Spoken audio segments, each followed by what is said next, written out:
Hello everyone, TLSG here, back again with another Daily Marvel Snap video. So today we have a build that was created not by me, but by a mod in my Discord, Pilk Enjoyer, and it utilizes Zabu, but that's not your only win condition. What I have found with Zabu is that the biggest part of his strength lies in decks that don't rely entirely or solely on him. And so if you don't draw him, you still have ways to win, which is going to increase your consistency drastically. And so in this list, Zabu has some really good targets in your Rock Slide, your Moon Girl, and your Hawk. But if you don't draw that, you'd have a lot of other alternative play lines. And so this list has been phenomenal for me. One of the surprise picks was Beast, and I found that he synergizes incredibly well with the rest of this deck. And so if you have a Korg and a Black Widow, those are great targets for your Beast to bounce them back into your hand. Sometimes if you have Zabu and then you have both Rock Slide and Beast in hand, you can drop both of those on one turn. Next turn, Rock Slide will be one cost. You've sent them some disruption into their hand, and just overall, it is really disruptive. It makes it less likely that they draw their key resources, and you're buffing up your Hawk in the process.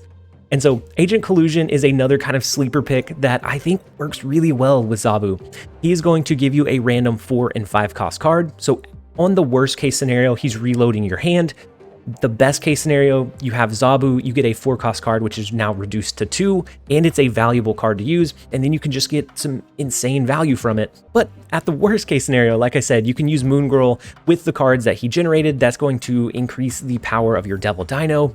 And there are certain scenarios where you're going to have 4 Hawks on the board. You could do Hawk and Moon Girl on turn 5, and then that could give you 2 Mystiques into your hand, which can copy the Hawk's ability.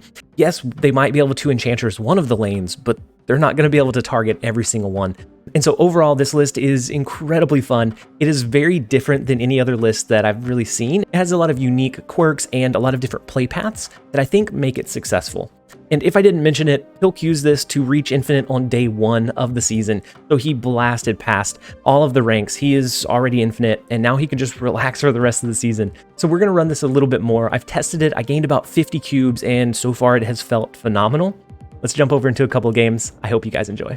All right, first up we have Provolone, and we have the raft location. So if we can flood it, then we can get some upside. There's also Mindscape, which is not as ideal for us.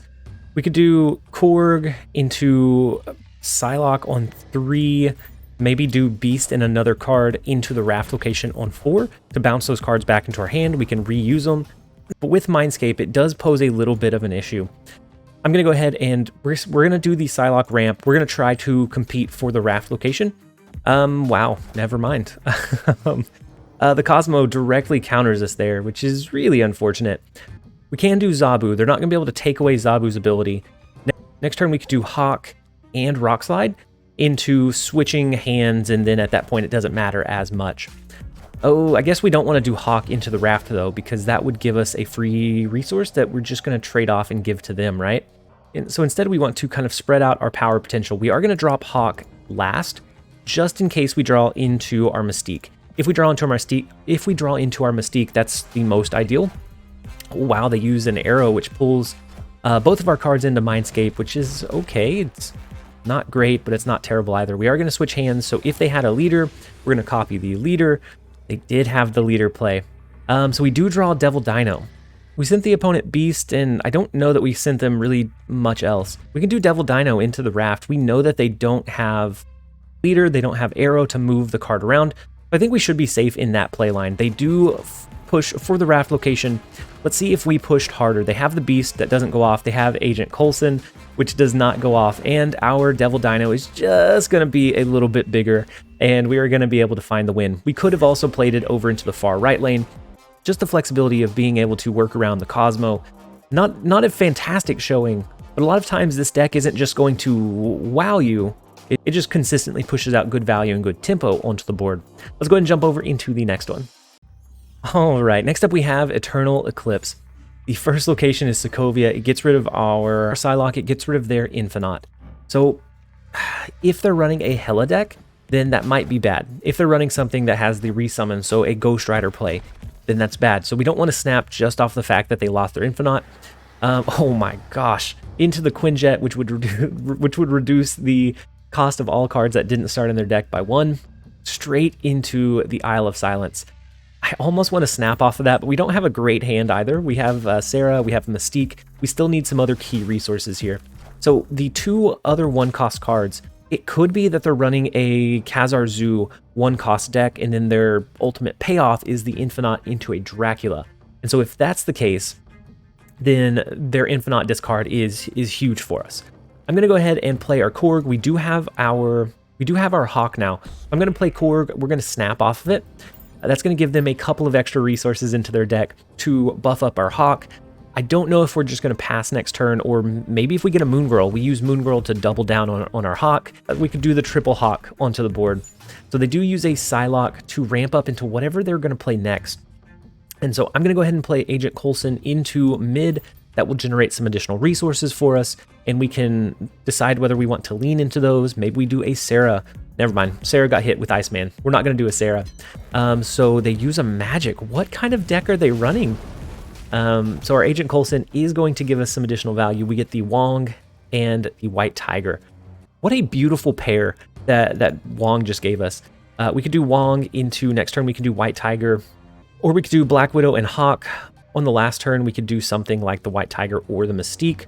I couldn't have asked for better resources from Agent Coulson. He knows that I'm calling him Collusion, and so he's trying to make up for it.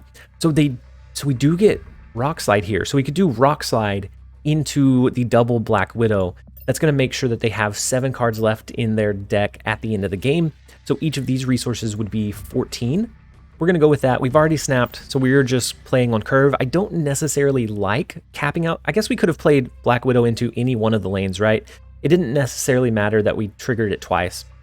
We should have played it into like Limbo or the Eternity range just to have that additional reach into Sokovia. That is a misplay. And so the She-Hulk comes down, the Taskmaster comes down to copy the She-Hulk because they didn't have their Infinite. So it looks like it's like the She-Infinite, or I don't know what it's called, but it's a deck that utilizes magic into wanting to do a Infinite and She-Hulk on turn 7. So they could have passed on that last turn into the double down of Infinite plus 2 She-Hulks. You could even high roll it a little bit further, but it's just incredibly flexible for the most part. But is it flexible enough? We're going to go with the Hawk into Limbo. We're going to go with Mystique into the Eternity range and see if we can outpace them. They're going to have to invest some resources into Sokovia, and they do. They drop all, well, I guess they just drop both Widow's Bites and the armor. And so we have the Hawk, we have the Mystique that comes down, and we're going to steal away the 4 cubes because their Sunspot was not able to absorb enough energy. They did need to invest over in Sokovia to beat what we already had on the board.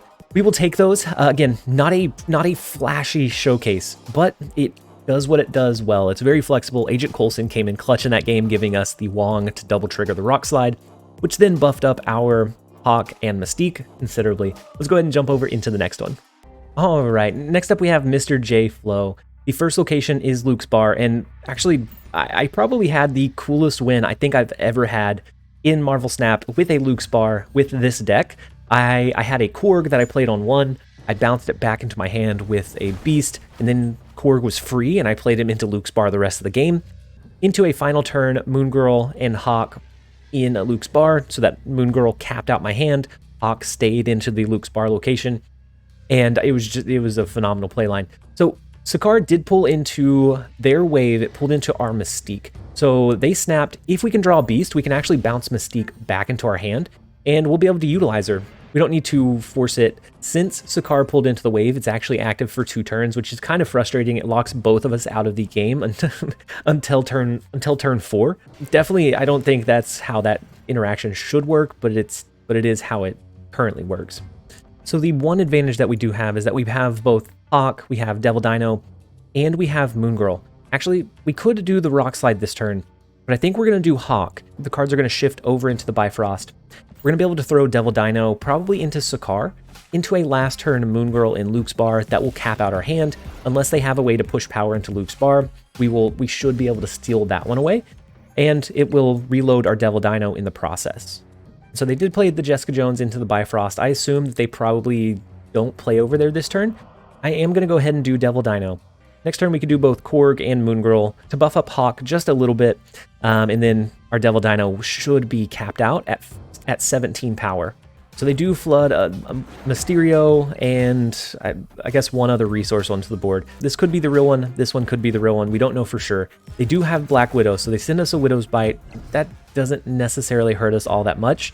We're going to go ahead and do the Widow's Bite. We're going to do Korg over here. That way he bounces back into our hand. Actually, let's go ahead and do Moongirl and Korg into Luke's bar. Moongirl should still activate. We should still be able to double these 3 cards, even though the Widow's Bite is in our hand. So that will keep 6 power into Luke's bar. That will push the 17 power into Sakaar. It pushes a little bit of power into the Bifrost as well. And I think that's how we find our win. Sneaking just even a little bit of power into Luke's bar a lot of times is enough to find that winning condition or find a way to win that game. I've played a lot of games with this deck. A lot of people are playing very, very cautiously today. And so we're seeing a lot of retreats. I've skipped probably the last 5 games, and a lot of them have been wins. We're still climbing, but I'm just trying to be picky about which games I showcase. We are going to go ahead and jump over into the next one, see if we can get some games that make it all the way to the last turn. All right, next up we have Owen Lee, and the first location is the Space Throne, so there is Owen Lee going to be able to be 1 card in that location. The second one is Throne Room, so that's going to, whatever card is the highest power, that will double it there.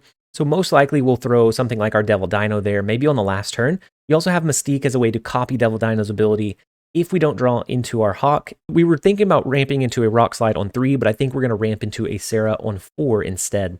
And the far right location is Clintar, and that means that their Sunspot is not going to be able to continue to absorb energy. That means their Lizard won't have the negative downside from a full lane, so it's a give and take on that one. I'm going to go ahead and play our Psylocke this turn. We will play the Sarah into the Throne Room next turn. And we do have Hawk, so we can do something like Rock Slide. Maybe if we get Beast, we can bounce it back, play it twice. And we do have the Black Widow now, so we can disrupt their turn just a little bit. So it looks like they're skipping, they're allowing their Sunspot to absorb some energy. Wow, they have Shuri. So surely they're not going to beat us like this. The Shuri is going to make the next card that they play double powered, and so that is going to be a very, very big play. If they have Arrow, they can pull our cards over. It's a 16 power play here. And so I think we play the Devil Dino. I think we just play it into Space Throne. That way we can freely play our Black Widow. They're not going to be able to draw on this last turn. And it depends on what they're playing. We're going to do this, and then we would need to draw into Moongirl to make sure that it is the Arrow, which would have pulled our card over. So we tried to play around knowing what kind of deck they're running. And so if we can draw into Moongirl, then we can cap out our hand. Agent Coulson might be able to do it for us as well, because we're going to need an entirely capped out hand to be able to make this happen. So we could do Mystique into Agent Coulson. That will bring us up to 5 into a Beast. Are we going to beat this? And so the Mystique will copy, the last card we played was Devil Dino. So the Mystique is going to copy Devil Dino. Agent Coulson will give us 4 cards in our hand. Beast will bring in the Psylocke and the Sarah, bringing us up to 7. We're going to snap. They might retreat, but we're going to snap here and see what we can make happen. A leader play is not going to do it for them, but I do feel very strongly. We could have, and I thought about doing the Mystique into the Throne Room instead. So it is a Taskmaster. I thought about doing Mystique into the Throne Room instead, but I figured it would be... Oh no! What? Oh no, we messed up. Oh shoot. Guys, don't be me. I can't play Mystique. If Owen Lee, we had not misplayed the order of our Devil Dino and Black Widow, we could have won that one. That one's a win in my heart. I'm going to have to hold on to Copium with that one. That one was devastating. Like that was gut-wrenching. I'm glad they didn't snap back because I was so confident. We did lose 4 cubes, unfortunately. So I'm going to go ahead and play Black Widow. We can then play Black Widow into Cloning Vats again and just continue to do that cycle. We could have also done a Psylocke ramp into a Rock Slide into another Rock Slide, but I do like the disruption and the frustration that the multiple Black Widow play causes. I do think we're going to do Zabu instead of the Black Widow. That way, next turn we could do a cheap Rock Slide, bounce it back into our hand. We could do Rock Slide and Psylocke potentially, and just add a lot of disruption to their deck and to their hand. So they pull into an Iron Man from Jubilee, which is massive.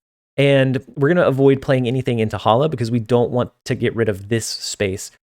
not only does it stop them from drawing resources, but it stops them from having all that space to play freely how they want to. We're going to do a Black Widow into Monster Metropolis. We're going to do Rock Slide into the cloning vats. That will give us one additional Rock Slide into our hand. We do have Sarah that we can play next turn if we want to, depending on what we draw into. If we draw into Hawk, then I think we play that instead. And so they do use a Rogue to steal Zabu away, which is okay. We're not leaning too heavily on it. We are clogging up their board. Oh, and we do get Hawk, which is beautiful. If we still had Zabu, we could really double down and just lean in with this play line. But instead, I think we have to be strategic. We're going to use Hawk into Monster Metropolis. And then we'll use Mystique as a way to copy it. We'll be able to do Mystique and our Agent Coulson on the final turn. So they do use Jubilee again into Hala. So that's going to pull into their last resource, so the White Tiger. And so now they are actually capped out of 2 locations. That Jubilee, that second Jubilee was a very daring or bold move. And so now the last card, I am 1000% confident. The last card that I dropped last turn was Hawk. The last card I dropped last turn was Hawk. My goodness. And so I was thinking if we really wanted to lean in that heavily into Hala or not, because if we do our Rock Slide, that is going to buff up Hawk by 4. And so I think it would be the same in this lane, but this protects us from an arrow play. Arrow would get pulled over and we would win this lane. I don't think there's going to be anything that they can do to counter this play line. And so we're going to go, so they skip, hoping that the Sunspot can absorb enough energy, but it's not going to be enough. We're going to have the highest power card in our Hawk, and the Sunspot is just not quite enough after throwing in the Agent Coulson, which bumps us up to 21. And so I feel like Zabu is more of a bait than anything in this list. He can be used, and if he's not addressed, then you can just do some insane power push. But a lot of times you don't need him. And so if the opponent takes away their tempo and drops a rogue or an enchantress and they can't really utilize it, then you can find value out of that tempo swing anyways. And so I am going to go ahead and end the video after that one. I cannot believe we lost that Owen League game. That is going to haunt me. That is going to haunt me in my dreams. I hope that you guys enjoyed this video. If you did, make sure to leave it a like and a comment down below. Let me know what lists you're running. After this one, I think I'm going to focus on trying to find a way to counter or play against Zabu. And if I can find something that does reasonably well and is a pretty early collection, then I'll showcase that for you guys. We are in the patch waiting room, hoping that there's some big changes coming. But as always, I hope that you guys enjoyed the video. This has been TLSG. Later, guys.